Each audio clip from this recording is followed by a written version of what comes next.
ಅಡಿಯೇನ್ ರಾಮಾನುಜದಾಸನ್. ಮುಂದಿನ ಆಳ್ವಾರು ತಿರುಮಳಿಶೆ ಆಳ್ವಾರ್. ಇವರು ಮಹಿಸಾರಪುರ ಅಥವಾ ತಿರುಮಳಿಶೆ ಅನ್ನೋ ಊರಲ್ಲಿ ತೈಮಾಸ ಅಂದರೆ ಮಕರ ಮಾಸದ ಮಕಾ ನಕ್ಷತ್ರದಲ್ಲಿ ಹುಟ್ಟಿದ್ರು. ಇವರು ಸುದರ್ಶನ ಚಕ್ರದ ಅವತಾರ. ಒಮ್ಮೆ ಭಾರ್ಗವ ಮಹರ್ಷಿಗಳು ತಪಸ್ ಮಾಡ್ತಾ ಇರ್ತಾರೆ. ಯಾರು ತಪಸ್ಸು ಕೂತರೂ ಇಂದ್ರನಿಗೆ ಆತಂಕ ಶುರುವಾಗ್ಬಿಡುತ್ತೆ. ಇಂದ್ರ ಭಾರ್ಗವರ ತಪೋಭಂಗ ಮಾಡೋಕ್ಕೆ ಅಂತ ಕನಕಾಂಗಿ ಅನ್ನೋ ಅಪ್ಸರೆಯನ್ನು ಕಳಿಸ್ತಾನೆ. ಅವಳು ಬಂದ ಕಾರ್ಯದಲ್ಲಿ ಯಶಸ್ವಿಯಾಗಿ ಅವಳಿಗೆ ಭಾರ್ಗವರಿಂದ ಒಂದು ಮಗುನೂ ಆಗುತ್ತೆ. ಆ ಮಗು ಹುಟ್ಟಿದ ಮೇಲೆ ಅವಳು ಆ ಮಗುನ ಇಲ್ಲೇ ಬಿಟ್ಟು ದೇವಲೋಕಕ್ಕೆ ಹಿಂತಿರುಗಿ ಹೋಗ್ಬಿಡ್ತಾಳೆ. ಭಾರ್ಗವರು ಕೂಡ ಬಿಟ್ಟ ತಪಸ್ಸನ್ನು ಮುಂದುವರಿಸಬೇಕು ಅಂತ ಹೊರಟೋಗ್ಬಿಡ್ತಾರೆ. ಅಪ್ಪ ಅಮ್ಮ ಇಬ್ಬರು ಬಿಟ್ಟು ಹೋದ ಈ ಮಗು ಕಾಡಲ್ಲಿ ಅಳ್ತಾ ಇರೋದನ್ನು ಆ ಕಾಡಿಗೆ ಬೇಟೆಗೆ ಅಂತ ಬಂದ ಒಬ್ಬ ಬೇಟೆಗಾರ ನೋಡ್ತಾನೆ. ತಿರುವಾಳನ್ ಅನ್ನೋ ಹೆಸರಿನ ಈ ಬೇಟೆಗಾರನಿಗೆ ಮಕ್ಕಳಿರೋದಿಲ್ಲ. ಹಾಗಾಗಿ ಖುಷಿಯಿಂದ ದೇವರ ಅನುಗ್ರಹ ಅಂದ್ಕೊಂಡು ಆ ಮಗುನ ಮನೆಗೆ ಕರ್ಕೊಂಡು ಹೋಗ್ತಾನೆ. ಅವನ ಹೆಂಡತಿ ಪಂಕಜ ಕೂಡ ಖುಷಿಯಾಗಿ ಮಗುನ ಸಾಕ್ಕೊಳ್ಳೋಕ್ಕೆ ಒಪ್ಕೋತಾಳೆ. ಈ ಮಗುನೇ ತಿರುಮಳಿಶೆ ಆಳ್ವಾರ್ ಅಂತ ಆಗೋದು. ಈ ಮಗು ಮನೆಗೆ ಬಂದು ಗಳಿಗೇನೋ ಏನೋ ಅನ್ನೋ ಹಾಗೆ ಮಕ್ಕಳಿಲ್ಲದ ಈ ದಂಪತಿಗಳಿಗೆ ಒಂದು ಮಗು ಆಗುತ್ತೆ. ಅದಕ್ಕೆ ಕಣಿಕಣ್ಣ ಅಂತ ಹೆಸರಿಡ್ತಾರೆ. ತಿರುಮಳಿಶೆ ಆಳ್ವಾರವರು ಬೆಳೆದು ದೊಡ್ಡವರಾಗ್ತಾ ಆಗ್ತಾ ಶೈವರಾಗ್ತಾರೆ. ಶಿವನ ಪರಮ ಭಕ್ತರಾಗ್ತಾರೆ. ಶಿವನಿಂದಾನೇ ಭಕ್ತಿಸಾರ ಅನ್ನೋ ಬಿರುದು ಕೂಡ ಪಡೆದುಕೊಳ್ಳುವಷ್ಟು ಭಕ್ತರಾಗಿದ್ದ ಇವರು ಶಿವನನ್ನು ಮುಕ್ತಿಗಾಗಿ ಪ್ರಾರ್ಥಿಸ್ತಾ ಇರ್ತಾರೆ. ಇದನ್ನು ಪೇ ಆಳ್ವಾರ್ ಒಮ್ಮೆ ನೋಡ್ತಾರೆ. ತಿರುಮಳಿಶೆ ಆಳ್ವಾರವ್ರನ್ನ ವೈಷ್ಣವರನ್ನಾಗಿ ಮಾಡಬೇಕು ಅಂತ ತೀರ್ಮಾನಿಸಿದ ಪೇ ಆಳ್ವಾರರು ತಿರುಮಳಿಶೆ ಆಳ್ವಾರ್ಗೆ ಕಾಣೋ ಹಾಗೆ ಒಂದು ಗಿಡವನ್ನು ಕಿತ್ತು ತಲೆಕೆಳಕಾಗಿ ನೆಡ್ತಾರೆ. ಅಂದರೆ ಬೇರು ಭೂಮಿ ಮೇಲೆ ಇರೋ ಹಾಗೂ ಎಲೆಗಳು ಭೂಮಿ ಒಳಗೆ ಹೋಗೋ ಹಾಗೂ ಗಿಡ ನೆಟ್ಟು ನೀರು ಹಾಕ್ತಾರೆ. ಇದನ್ನು ನೋಡಿದ ತಿರುಮಳಿಶೆಯವರು ಪೇ ಆಳ್ವಾರನ್ನ ಯಾಕೆ ಹೀಗೆ ಮಾಡಿದ್ರಿ, ನಿಮಗೇನು ಹುಚ್ಚ ಅಂತ ಕೇಳ್ತಾರೆ. ಆಗ ಪೇ ಆಳ್ವಾರವರು, ನೀವು ಹೀಗೆ ಮಾಡ್ತಿದ್ದೀರಿ ತಾನೇ, ಜ್ಞಾನವನ್ನು ಬೇಡಬೇಕಾಗಿದ್ದ ಶಿವನಲ್ಲಿ ಮುಕ್ತಿನ ಬೇಡ್ತಾ ಇದ್ದೀರಾ, ನಿಮಗೆ ಮುಕ್ತಿ ಬೇಕು ಅನ್ನೋದಾದರೆ ನಾರಾಯಣನ ಬೇಡಬೇಕಲ್ವಾ ಅಂತಾರೆ. ಅಲ್ಲಿಂದ ತಿರುಮಳಿಶೆಯವರು ವೈಷ್ಣವರಾಗಿ ಬದಲಾಗ್ತಾರೆ. ಪೇ ಆಳ್ವಾರು ಹುಟ್ಟಿದ ಊರಾದ ತಿರುವಲ್ಲಿಕ್ಕೇಣಿಯಲ್ಲಿ ಪಾರ್ಥಸಾರಥಿಯನ್ನು ಪೂಜೆ ಮಾಡಿ ತಿರುಮಳಿಶೆಯವರು ತಿರುವೆಕ್ಕಾಗೆ ಬರ್ತಾರೆ. ಆ ಊರಿನ ಸೌಂದರ್ಯ ನೋಡಿ ಅಲ್ಲೇ ಸ್ವಲ್ಪ ದಿನ ಇರೋ ಮನಸ್ಸು ಮಾಡಿ ಒಂದು ಕುಟೀರ ಕಟ್ಕೋತಾರೆ. ಆ ಕುಟೀರದ ಸುತ್ತಲೂ ಹೂವಿನ ಗಿಡಗಳನ್ನು ಬೆಳೆಸ್ಕೊಂಡು ದೇವರಿಗೆ ಪುಷ್ಪ ಕೈಂಕರ್ಯ ಮಾಡ್ತಾ ಅಲ್ಲೇ ಇರ್ತಾರೆ. ಆಗ ಅಲ್ಲಿಗೆ ಕಣಿಕಣ್ಣನ್ ಕೂಡ ಬಂದು ಸೇರಿಕೊಂಡು ತಿರುಮಳಿಶೆಯವರ ಸೇವೆ ಮಾಡ್ತಾ ಜೊತೆಲೇ ಇದ್ಬಿಡ್ತಾರೆ. ತಿರುಮಳಿಶೆಯವರು ಬರೆದ ಪದ್ಯಗಳನ್ನು ದೇವಸ್ಥಾನದಲ್ಲಿ ದೇವರ ಮುಂದೆ ಹಾಡ್ತಾ ದೇವರಿಗೆ ಸಂಗೀತ ಕೈಂಕರ್ಯ ಮಾಡ್ತಾ ಇದ್ದ ಕಣಿಕಣ್ಣನರವರು ಎಲ್ಲರ ಹೊಗಳಿಕೆಗೆ ಪಾತ್ರರಾಗ್ತಾರೆ. ಎಲ್ಲರೂ ಅವರ ಸಂಗೀತವನ್ನು ಮೆಚ್ಚಿಕೊಂಡು ಎಷ್ಟು ಚೆನ್ನಾಗಿ ಹಾಡ್ತಾರೆ ಅಂತ ಹೊಗಳ್ತಾ ಇರ್ತಾರೆ. ಆ ಹೊಗಳಿಕೆ ಆ ಊರಿನ ರಾಜನ ಕಿವಿಗೂ ತಲುಪತ್ತೆ. ಆ ರಾಜ ಕಣಿಕಣ್ಣನರವನ್ನ ಕರೆಸಿ ತನ್ನ ಮುಂದೆ ಹಾಡೋದಕ್ಕೆ ಹೇಳ್ತಾನೆ. ಆಗ ಕಣಿಕಣ್ಣನವರು ನಿರಾಕರಿಸಿ ಹೇಳ್ತಾರೆ, ದೇವರ ಮುಂದೆ ಬಿಟ್ಟು ಬೇರೆ ಎಲ್ಲೂ ನಾನು ಹಾಡೋದಿಲ್ಲ ಅಂತ. ಆಗ ರಾಜನಿಗೆ ಸಿಟ್ಟು ಬಂದು ಇವ್ರಿಗೆ ಬಹಿಷ್ಕಾರ ಹಾಕ್ತಾನೆ. ಯಾವುದಕ್ಕೂ ಅಂಜದ ಕಣಿಕಣ್ಣನವರು ತಮ್ಮ ಗುರುಗಳಾದ ತಿರುಮಳಿಶೆಯವರ ಹತ್ರ ಹೋಗಿ ನಡೆದ ವಿಷಯನೆಲ್ಲ ಹೇಳಿ ಊರು ಬಿಟ್ಟು ಹೋಗಬೇಕಾಗಿರೋ ವಿಷಯ ಕೂಡ ಹೇಳಿ ಹೊರಡ್ತಾರೆ. ಆಗ ತಿರುಮಳಿಶೆಯವರು, ನೀನು ಹೋದ್ಮೇಲೆ ನಾನು ಇಲ್ಲಿದ್ದೇನಪ್ಪ ಮಾಡಲಿ, ನಡಿ ನಾನು ಬರ್ತೀನಿ ಅಂತ ಹೇಳಿ ಅವರು ಹೊರಟ್ಬಿಡ್ತಾರೆ. ಅವರು ಹೊರಡ್ತಾ ದೇವರ ಕಡೆ ತಿರುಗಿ, ನೀ ತಾನೇ ಇಲ್ಲಿದ್ದೇನು ಮಾಡ್ತೀಯಪ್ಪ, ನಿನ್ನ ಹಾವಿನ ಹಾಸಿಗೆನ ಸುತ್ತಕೊಂಡು ನೀನು ನಮ್ಮ ಜೊತೆ ಬಂದ್ಬಿಡು ಅಂತ ಕರೀತಾರೆ. ದೇವರು ನಿಜವಾಗಲೂ ತನ್ನ ಹಾವಿನ ಹಾಸಿಗೆನ ಸುತ್ತಕೊಂಡು ಕಂಕ್ಳಲ್ಲಿ ಇಟ್ಕೊಂಡು ಇವರಿಬ್ಬರಿಂದೆ ಹೊರಟೇ ಹೋಗ್ತಾನೆ. ದೇವ್ರು ಹೋದ್ಮೇಲೆ ಆ ಊರು ತನ್ನ ಕಳೆ ಕಳೆದುಕೊಂಡು ಹಾಳು ಸುರಿಯೋಕ್ಕೆ ಶುರುವಾಗುತ್ತೆ. ಇದನ್ನು ತಿಳಿದ ರಾಜ ಓಡಿ ಬಂದು ತಿರುಮಳಿಶೆಯವರನ್ನ ಮತ್ತು ಕಣಿಕಣ್ಣನರವ್ರನ್ನ ವಾಪಸ್ ಬರೋ ಹಾಗೆ ಕೇಳ್ಕೊತಾನೆ. ನೀವು ಬಂದರೆ ದೇವರು ಬರ್ತಾನೆ, ದಯವಿಟ್ಟು ಬನ್ನಿ ಅಂತ ಅವ್ರನ್ನ ಕರ್ಕೊಂಡು ಬರ್ತಾನೆ.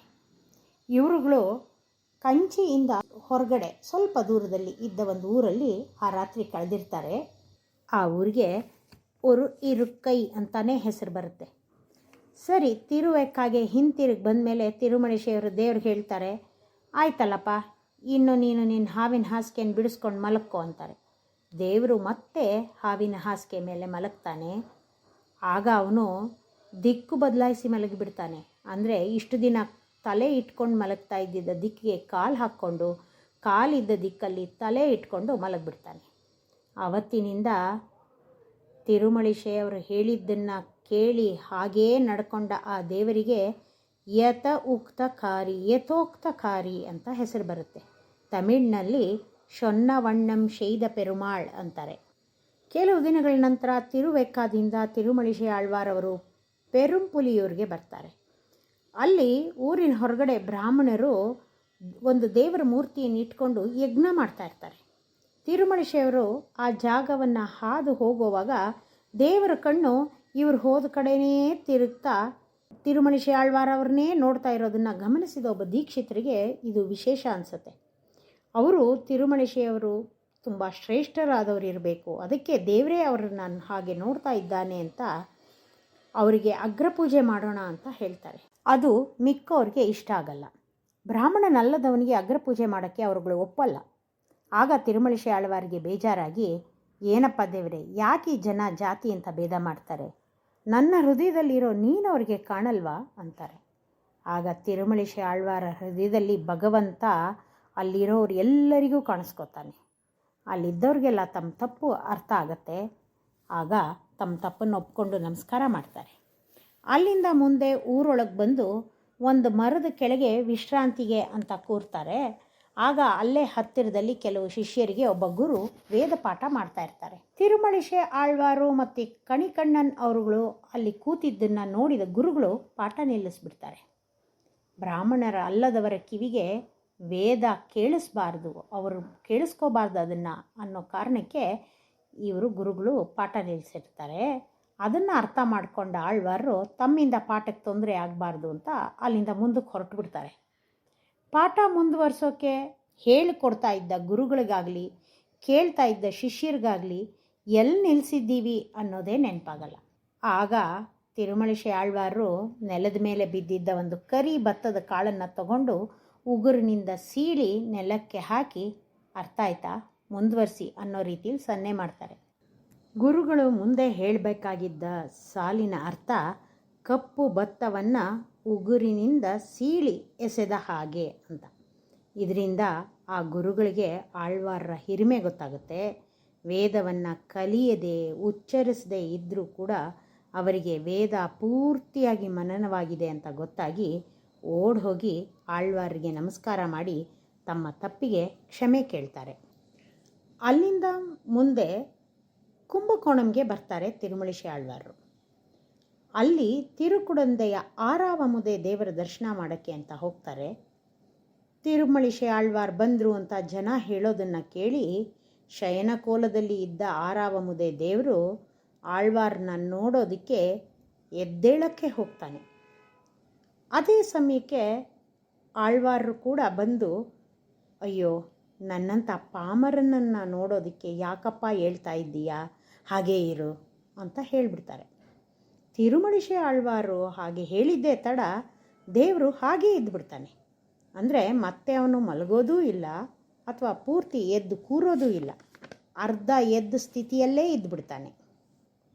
ಇವತ್ತಿಗೂ ಅರ್ಧ ಎದ್ದ ಭಂಗಿಯಲ್ಲೇ ಸೇವೆ ನೀಡ್ತಾ ಇರುವ ಆ ದೇವರದ್ದು ಉತ್ಥಾನ ಶಯನ ಕೋಲ. ಆರಾವಮುದೆ ಪಿರಾನೊಮ್ಮೆ ನೈವೇದ್ಯಕ್ಕಾಗಿ ಅರ್ಚಕರು ತೆರೆ ಹಾಕಿದ ಮೇಲೆ ತಿರುಮಳಿಶೆ ಆಳ್ವಾರನ್ನ ಕರ್ಕೊಂಬನ್ನಿ ಅಂತ ಹೇಳ್ತಾನೆ. ಅರ್ಚಕರು ಆಳ್ವಾರನ್ನ ಕರ್ಕೊಂಬರ್ತಾರೆ. ಆಗ ದೇವರು ತಮ್ಮ ಮುಂದೆ ಇಟ್ಟಿದ್ದ ನೈವೇದ್ಯವನ್ನು ತೆಗೆದುಕೊಂಡು ತಿನ್ನಿ ಅಂತ ಆಳ್ವಾರರಿಗೆ ಹೇಳ್ತಾನೆ. ಆಳ್ವಾರರು ನಾನು ಮೊದಲು ತಿನ್ನೋದಾ ಅಂತ ಸಂಶಯ ವ್ಯಕ್ತಪಡಿಸಿದ್ರು ಕೂಡ ದೇವರು ಬಲವಂತ ಮಾಡಿ ಆಳ್ವಾರರಿಗೆ ಮೊದಲು ತಿನ್ನೋಕ್ಕೆ ಹೇಳ್ತಾನೆ. ಆಳ್ವಾರ ತಿಂದ ಮೇಲೆ ದೇವರು ತಾನು ಸ್ವೀಕಾರ ಮಾಡ್ತಾನೆ. ದೇವರು ತಿಂದ ನಂತರ ಭಕ್ತರು ಪ್ರಸಾದ ಅಂತ ಭಕ್ತಿಯಿಂದ ತಿನ್ನೋದು ಸಾಮಾನ್ಯ. ಆದರೆ ಭಕ್ತ ತಿಂದ ಮೇಲೆ ದೇವರು ಸ್ವೀಕರಿಸೋದು ತುಂಬ ಅತಿಶಯವಾದ ವಿಷಯ ಅಲ್ವಾ. ಈ ದೇವರು ಮತ್ತೊಮ್ಮೆ ಆಳ್ವಾರ ಹತ್ರ ತನಗೇನಾದರೂ ಕೊಡಿ ಅಂತ ಕೇಳ್ತಾನೆ. ಏನು ಕೊಡ್ಲಪ್ಪ ನಾನು ಅಂತ ಕೇಳಿದಾಗ ದೇವ್ರು ಹೇಳ್ತಾನೆ, ನಾವಿಬ್ಬರು ನಮ್ಮ ಹೆಸರನ್ನ ಬದಲಾಯಿಸ್ಕೊಳ್ಳೋಣ ಅಂತಾನೆ. ನನ್ನ ಹೆಸರು ಆರಾವಮುದೆ ಪಿರಾನ್, ನಿಮ್ಮ ಹೆಸರು ತಿರುಮಳಿಶೆ ಆಳ್ವಾರ್. ಇವತ್ತಿನಿಂದ ನಾನು ಆರಾವಮುದೆ ಆಳ್ವಾರ್, ನೀವು ತಿರುಮಳಿಶೆ ಪಿರಾನಂತಾನೆ. ಅವತ್ತಿನಿಂದ ದೇವರು ಆರಾವಮುದೆ ಆಳ್ವಾರ್ ಅಂತಾನೆ ಕರೆಸ್ಕೊಂಡ. ಆಳ್ವಾರರು ತಿರುಮಳಿಶೆ ಪಿರಾನಾದರು. ಇಂತಹ ತಿರುಮಳಿಶೆ ಆಳ್ವಾರರು ಬರೆದದ್ದು 96 ಪಾಶುರಗಳ ನಾನ್ಮುಗಂ ತಿರುವಂದಾದಿ ಹಾಗೂ 120 ಪಾಶುರಗಳ ತಿರುಚಂದ ವಿರುತ್ತಂ.